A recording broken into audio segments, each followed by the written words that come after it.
పేదవాడి పక్షాన నిలబడతా, ప్రజా గొంతుకై నినదిస్తా. వాయిస్ ఆఫ్ వాయిస్లెస్, తెలుగువారి మనస్సాక్షి, సాక్షి టీవీ. సాక్షి టీవీ ప్రసారాల కోసం మీ స్థానిక కేబుల్ ఆపరేటర్ను వెంటనే సంప్రదించండి. వైఎస్ఆర్ జిల్లా పులివెందుల జెడ్పీటీసీ ఉప ఎన్నిక నేపథ్యంలో చంద్రబాబు మార్క్ రాజకీయాలు మొదలుపెట్టారు. వైఎస్ఆర్సీపీ నేతలపై దాడులు, తప్పుడు కేసులు, భయభ్రాంతులకు గురి చేయడాలు, ప్రలోభాలు, ఇలా ఏవీ ఫలితం ఇవ్వకపోవడంతో తాజాగా మరో కుట్రకు తెరలేపారు. ఉప ఎన్నికల్లో ఓటింగ్ శాతం తగ్గించి అధికార టీడీపీకి మేలు చేకూర్చాలన్న కుట్రలకు పదును పెడుతున్నారు. ఏ గ్రామంలోని ఓటర్లు ఆ గ్రామంలోనే ఓటు హక్కును వినియోగించుకునే అవకాశం లేకుండా అక్కడి ఓట్లు ఇక్కడికి, ఇక్కడి ఓట్లు అక్కడికి మార్చేస్తున్నారు. పులివెందుల మండలంలోని ఎర్రబల్లె, కొత్తపల్లె పంచాయతీల్లో 6, 7 నెంబర్ల పోలింగ్ బూత్లు, నల్లగొండువారిపల్లెలో పోలింగ్ బూత్ 8, నల్లపురెడ్డిపల్లెలో 9, 10, 11 బూతులు ఉన్నాయి. ఇదివరకు ఏ గ్రామానికి చెందిన ఓటర్లు ఆ గ్రామంలోనే పోలింగ్ బూత్లలో ఓటు హక్కు వినియోగించుకునేవారు. తాజాగా ఎర్రబల్లె, కొత్తపల్లె ఓటర్లు నల్లపురెడ్డిపల్లె బూత్లో, నల్లపురెడ్డిపల్లె ఓటర్లు ఎర్రబల్లె, కొత్తపల్లె బూత్ల పరిధిలోకి వచ్చేలా అధికారులు మార్పిడి చేశారు. ఓటర్ల పరిశీలన సందర్భంగా ఈ విషయం బహిర్గతం కావడంతో పలువురు అవాక్కవుతున్నారు. ఇలాగైతే తాము మూకుమ్మడిగా పోలింగ్ బహిష్కరిస్తామని నల్లగొండువారిపల్లె గ్రామస్తులు అధికారులకు తేల్చి చెప్పారు. ఎప్పుడూ లేనిది ఇప్పుడే ఎందుకు ఇలా మార్చారని ఆరా తీస్తే టీడీపీ నేతల కుట్రను అధికారులు అమలు చేస్తున్నారని స్పష్టమైంది.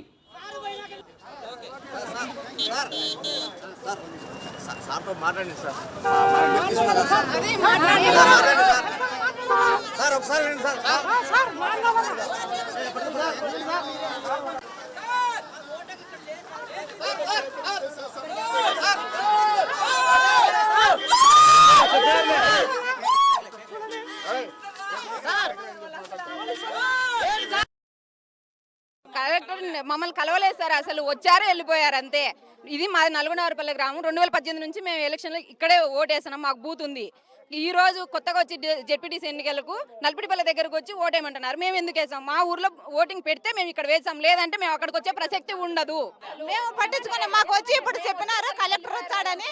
మేము వచ్చిన తర్వాత అంతలేక కలెక్టర్ వెళ్ళిపోయాడు. మేము ఓట్లు అయితే ఈ నల్గొండవారిపల్లెలోనే వేసాము.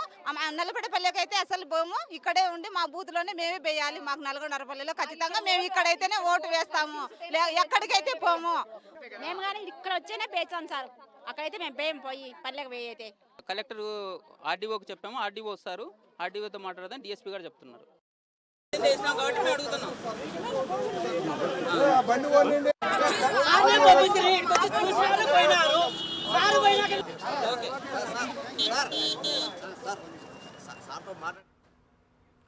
కూటమి కుయుక్తులకు సంబంధించి మరింత సమాచారం మా ప్రతినిధి శ్రీనివాస్ అందిస్తారు. శ్రీనివాస్, గతంలో ఏ పోలింగ్ బూత్లో అయితే మేము ఓటు హక్కు వినియోగించుకున్నామో అదే పోలింగ్ బూత్లోనే ఈసారి కూడా మీరు ఓటు హక్కు వినియోగించుకుంటామంటూ స్పష్టంగా చెబుతున్నారు, లేకుంటే ఎన్నికల్ని బహిష్కరిస్తామని చెప్తున్నారు. అయినప్పటికీ కూడా అటు జిల్లా స్థాయి ఉన్నతాధికారుల నుంచి ఎలాంటి చర్యలు ఇప్పటివరకు కనిపిస్తడం లేదు. దీనికి సంబంధించిన పూర్తి అప్డేట్స్ ఏంటి? కలెక్టర్ ఏమైనా స్పందించారా? డీటెయిల్స్ ఏంటి శ్రీనివాస్? సిద్ధు, ఇంతవరకు అయితే ఎవరూ స్పందించలేదు. ఎన్నిక 12వ తేదీ జరగబోతుంది. ఇంకా 2-3 రోజుల్లోనే ఎలక్షన్ ఉన్నటువంటి నేపథ్యంలో ఈ విధంగా లాస్ట్ మినిట్లో పోలింగ్ బూత్ల వ్యవహారము బయటకు రావడంతో ఏదైతే ఓటర్లందరూ కూడా ఆందోళన చెందుతున్న పరిస్థితి అయితే ఉంది. ఇంటి పక్కనే పోలింగ్ బూత్ పెట్టుకొని పక్క గ్రామానికి వెళ్ళి ఓటు వేయటం ఏంటనేది వాళ్ళు ప్రశ్నిస్తున్న అంశం. అంతేకాకుండా 4 కిలోమీటర్లు నడిచి వెళ్లాల్సినటువంటి పరిస్థితి ఉంది. అన్ని గ్రామాలకు జంబ్లింగ్ చేసేసి ఓట్లన్నీ వేరే పోలింగ్ బూత్లకు మార్చినటువంటి పరిస్థితి అయితే ఉంది. ఇట్లా ఏదైతే నల్లగొండవారిపల్లి గ్రామస్తులు తీవ్ర ఆందోళన చేస్తున్నారు, ఆ గ్రామానికి సంబంధించినటువంటి ఓట్లన్నీ కూడా నల్లపరెడ్డిపల్లె, కొత్తపల్లె ఇట్లాంటి ప్రాంతాలకి తరలించినటువంటి పరిస్థితి అయితే ఉంది. మరోవైపు ఏదైతే ఆ గ్రామాలకు సంబంధించి కొత్తపల్లె కానీ అదేవిధంగా నల్లపరెడ్డిపల్లె గ్రామాలకు సంబంధించిన ఓట్లను నల్లగొండువారిపల్లె, ఎర్రిబల్లె ఇట్లాంటి గ్రామాలకు తరలించినటువంటి పరిస్థితి అయితే ఉంది. దాదాపుగా 4000 ఓట్లు ఈ విధంగా పోలింగ్ బూతులను మార్చినటువంటి పరిస్థితి, వేరే గ్రామాల్లో పెట్టినటువంటి పరిస్థితి. ఎన్నికల కమిషన్ క్లియర్గా దీని మీద స్పందించాల్సినటువంటి అవసరం ఉంది. వైఎస్ఆర్ కాంగ్రెస్ పార్టీ కూడా ఇప్పటికే ఎన్నికల కమిషన్కి లేఖలు రాసింది, అదేవిధంగా స్పందించింది. జిల్లా కలెక్టర్కు కూడా వైఎస్ఆర్ కాంగ్రెస్ పార్టీకి సంబంధించినటువంటి నేతలు వెళ్ళి వినతిపత్రం అందించారు.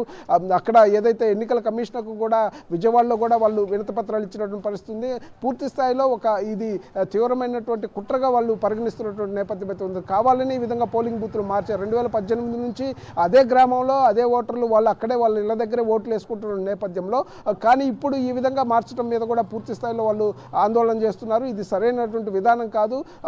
ఎక్కడైనా కానీ ఓటర్ ప్రజలకు ఎక్కడ దగ్గరగా ఉన్న పరిస్థితులను చూసి అక్కడ పోలింగ్ బూత్ ఏర్పాటు చేయాల్సినటువంటి బాధ్యత ఏదైతే ఎన్నికల కమిషన్ మీద ఉన్నటువంటి పరిస్థితి అయితే ఉంది. కానీ దానికి తోడు పోలింగ్ పర్సంటేజ్ తగ్గించడం కోసమే కూటమి ప్రభుత్వం ఈ కుట్రలకు తెరలేపింది అనేది అయితే వైఎస్ఆర్ కాంగ్రెస్ పార్టీ ఆరోపిస్తుంది. పెద్ద స్థాయిలో కుట్ర జరిగింది. దాదాపు 4,000 ఓట్లు మొత్తం ఏదైతే పులివెందుల జెడ్పీటీసీ ఎన్నికలో ఉన్నటువంటి ఓట్లే 10,601. దీంట్లో దాదాపు 38 to 40% ఓట్లు ఏదైతే ఈ విధంగా పోలింగ్ బూతులను మార్చి పోలింగ్ పర్సంటేజ్ తగ్గించాలనేటువంటి ఒక కుట్రకు తెరలేపినటువంటి పరిస్థితి అయితే ఇక్కడ స్పష్టంగా కనిపిస్తుంది. ఆ గ్రామాలందరూ కూడా ఆందోళన చెందుతున్న పరిస్థితి. వైఎస్ఆర్ కాంగ్రెస్ పార్టీ అధికారులకు కూడా వినతి పత్రాలు అందించింది. మరి ఇప్పుడు ఇంతవరకు ఎన్నికల కమిషన్ అయితే దీని మీద స్పందించలేదు.